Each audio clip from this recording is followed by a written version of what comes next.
Իսրայելը սկսած իշխանություններից մինչև ընտանիքների ղեկավարներ ըմբոստացավ Աստծո դեմ։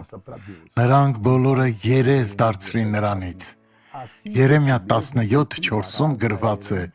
«Եվ պիտի զրկվես հենց քեզանով քո ժառանգությունիցը, որ քեզ տվի,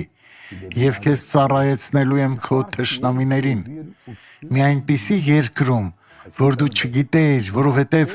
կրակ եք տվել իմ բարկությանը, և մինչև հավիտյան պիտի վառվի»։ Եղբայրներ, այժմ խնդրեք ներում Տիրոջից և հաշտվեք նրա հետ։ Աղոթենք։ Հայր, այս պահին ես չեմ ուզում պարզապես մի վկայություն ներկայացնել։ Ես աղոթում եմ, որ այս մարդը ինքը դառնա կենդանի վկայություն։ Ես կապում եմ ամեն չար ուժ, որ ճնշում է այս ընտանիքը, և հրամայում եմ դուրս արի, հեռացիր Հիսուսի անունով։ Ամեն։